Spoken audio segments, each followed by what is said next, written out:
Yo les bladers, c'est Ryuk, et aujourd'hui je vous retrouve dans cette nouvelle vidéo pour déballer des toupies du B170 Random Booster volume 21. Il s'agit du second Random Booster de la saison Super King, et à sa tête, les nouvelles Diabolos. On retrouve aussi des rééditions de toupies d'ancienne génération comme la Burn Phoenix et la Dranzer Volcano, ainsi que des combos de toupies Burst précédemment édités. L'arrière de la boîte nous présente chacun des 8 combos qu'il est possible d'obtenir, et met l'accent sur les nouvelles pièces, à savoir celles constituant les layers de Death et Abyss Diabolos. D'ailleurs, aujourd'hui, on va s'attarder sur ces deux-là. Les autres toupies feront l'objet d'une prochaine vidéo. Trêve de blabla, je vais déballer tout ça, on se retrouve après. Voici le contenu des boîtes. Chacune contient une baille au complet, avec sa notice et ses stickers. D'ailleurs, pour les Diabolos, ils sont vraiment peu nombreux, ils viennent juste couvrir les vis des layers. Voici Death Diabolos, la version rotation droite. On va commencer par son layer et notamment sa Super King Chip. Il s'agit de Diabolos à l'effigie du diable. C'est une chip qui pourra s'adapter aux toupies à rotation droite comme à rotation gauche grâce à un changement de mode. Pour cela, il suffira de tourner les pattes qui assurent la fixation avec le reste du layer. En surface, ce changement apportera une variation au design de la chip qui est assez sympa. A noter que cette chip ne possède pas de chipcore amovible en son centre, mais une petite partie métallique. Ensuite, nous avons le ring, Death, à rotation droite et de type équilibre. Ce ring possède 2 fois 2 grosses lames rouges, très inclinées vers le haut qui vont donner de violents uppers. Entre les deux moitiés, on retrouve de plus petites lames de couleur dorée, moins inclinées. Si on retourne le ring, on voit une pièce violacée qui fait remonter des points d'impact dentelés sur les lames, ce qui permettra des attaques de barrage, affaiblissant l'adversaire petit à petit. Ce ring sera donc assez polyvalent dans le domaine offensif. Terminons ce layer avec le châssis One Defense. Il s'agit d'un single châssis, donc il est plutôt fin et léger, puisqu'il est fait pour accueillir un disque en dessous. One D est constitué d'une partie métallique entourée d'une partie plastique, avec 4 angles, donnant un aspect carré à l'ensemble de la pièce. Aussi, One D possède 4 dents pour le vissage de la toupie. Passons à présent au disque, il s'agit de Thor. Malgré une forme un peu spéciale, ce disque est assez équilibré, mais sa plus grande force est qu'il appartient à la catégorie des core disques, c'est-à-dire des disques auxquels on peut ajouter un frame. On pourra donc le customiser pour faire varier son contour. D'ailleurs, le frame qui est fourni avec Death Diabolos, c'est Turn. C'est un frame qui possède toute une succession de lames dont on pourra choisir l'orientation puisque cette pièce est réversible. On pourra donc choisir de faire pointer les lames dans le sens de rotation de la toupie pour avoir une configuration offensive, ou dans le sens inverse pour avoir une meilleure pénétration dans l'air et maximiser l'endurance. Et on va terminer cette toupie avec son driver qui est Merge Dash. Le driver est muni à son extrémité d'une pointe fine en plastique entourée d'un morceau de caoutchouc plat étoilé. Lorsque la toupie sera droite, elle tournera sur la pointe et sera plutôt statique.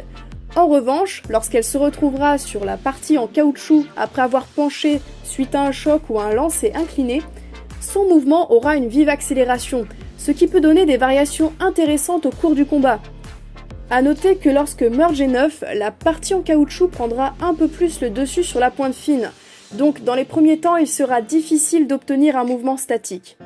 Aussi, comme son nom l'indique, ce driver est édité ici dans sa version Dash, c'est-à-dire avec un ressort plus raide qui viendra ajouter une résistance dans le mécanisme de burst. Assemblons ces pièces. Eh bien, c'est assez dur. Le châssis fait bien ressortir les dents qui sont encore plus dures à visser grâce à la raideur du ressort du driver. Passons maintenant à Abyss Diabolos, la version rotation gauche. En ce qui concerne son layer, on retrouve la même Super King Chip que Death Diabolos, avec le même changement de mode concernant les sens de rotation. La pièce est juste d'une couleur différente. Ensuite, son ring. Il s'agit de Abyss, à rotation gauche cette fois, mais toujours de type équilibre. On retrouve ici 6 grosses lames, bien sûr orientées dans le sens inverse. Elles semblent être réparties de façon plus régulière que le ring Death, et surtout cette fois-ci, elles sont inclinées vers le bas. En dessous, on retrouve exactement la même pièce violette que le ring Death, faisant également ressortir des points crantés sur tout le contour du ring. Pour en finir avec le layer, nous avons le châssis One Stamina. Il s'agit, tout comme de One Defense, d'un single châssis.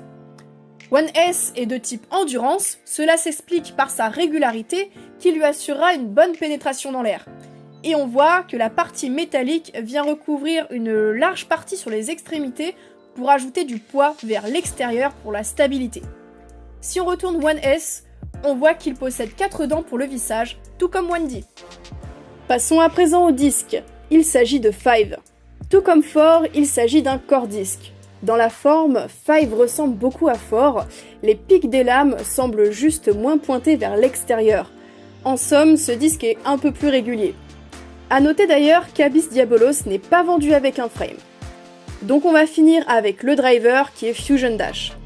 En ce qui concerne son fonctionnement, il est à peu près similaire à Merge. Logique, puisque Fusion est apparu sur une Spriggan et a évolué au fil des saisons en Unite puis Merge. Enfin bref, Fusion est muni d'une pointe plate sur laquelle on trouve au bout une petite pointe très fine. La toupie sera statique lorsqu'elle sera en rotation sur la pointe fine et accélérera lorsqu'elle sera en contact avec le côté de la pointe.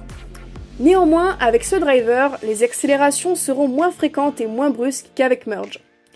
A noter d'ailleurs que tout comme Merge sur Death Diabolos, Fusion est ici édité dans sa version Dash. Assemblons à présent la toupie. Tout comme Death Diabolos, Abyss fait bien ressortir les dents du châssis couplées au driver Dash, on a un ensemble qui est assez serré.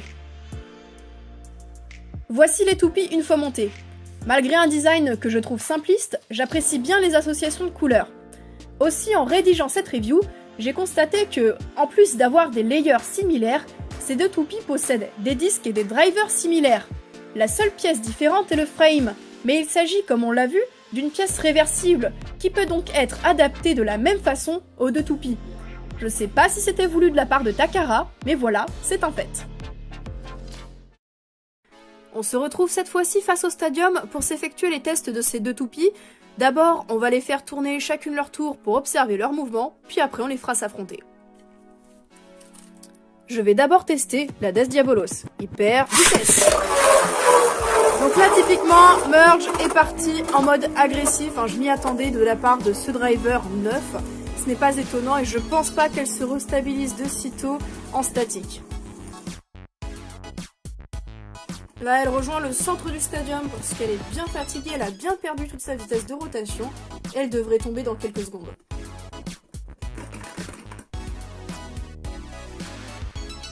Je vais à présent tester Abyss Diabolos. Hyper vitesse. Donc là, j'ai fait un lancer à l'horizontale, j'ai essayé de bien lancer fort, mais on voit quand même que Fusion va rester vraiment statique. Il y aura vraiment qu'en cas de gros déséquilibre qu'elle partira en agressivité. Et là, elle va donc terminer sa rotation au centre du stadium.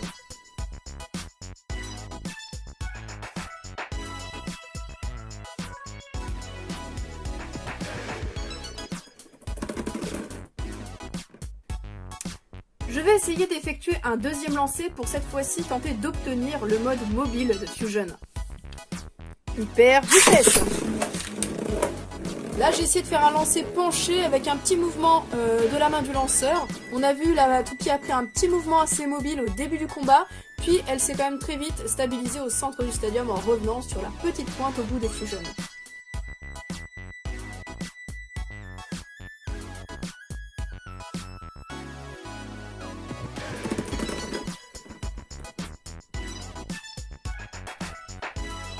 Et maintenant, on va donc s'effectuer la battle entre ces deux Diabolos, la rotation droite versus la rotation gauche. Hyper vitesse. Allez, ça se tape déjà dans le stadium. Et c'est une première victoire de la Death Diabolos par réjection grâce à son mouvement très agressif dès le début du combat. Hyper vitesse. Et qui va l'emporter cette fois-ci? La Death Diabolos est partie sur Tornado-Ridge pendant que la Abyss est tranquillement au centre. Il y a eu un petit choc, mais c'était pas très puissant. Ah, les deux toupies maintenant se rejoignent au centre. Je rappelle qu'en cas de rotation opposée, il y a Spin Steal, donc elles égalisent leur vitesse de rotation. Ça va se terminer sur presque une égalité, et c'est une égalité en effet. Hyper vitesse. Ah, premier choc du match. Et c'est grâce à un beau mouvement de reshoot et encore une fois l'agressivité de Merge que la Death Diabolos l'emporte par éjection. Hyper vitesse. Et ça se tape déjà. Oula, ce choc là il était violent, mais il n'y a pas encore eu d'éjection ni de burst. Qui va l'emporter. Le point peut être décisif pour la Death Diabolos.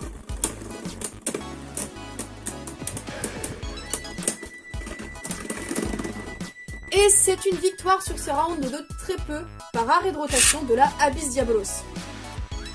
Hyper vitesse. Et c'est une nouvelle victoire de Death Diabolos par réjection, ce qui lui octroie donc la victoire par 3-1. Pour les Bladers, c'est ici que se termine cette vidéo de review et de test de ces deux Diabolos Super King. N'hésitez pas à me dire dans les commentaires laquelle vous préférez, la Death ou la Abyss. En tout cas, moi ce serait plutôt la Abyss parce que j'ai une plus grosse préférence pour les toupies blanches, et c'était déjà le cas entre Venom et Erase Diabolos de la saison GT. En tout cas, moi je vous retrouve très prochainement sur la chaîne pour l'unboxing du coup des autres toupies du Random Booster. Sur ce, je vous laisse champ libre dans les commentaires et je vous dis à plus pour de prochaines vidéos.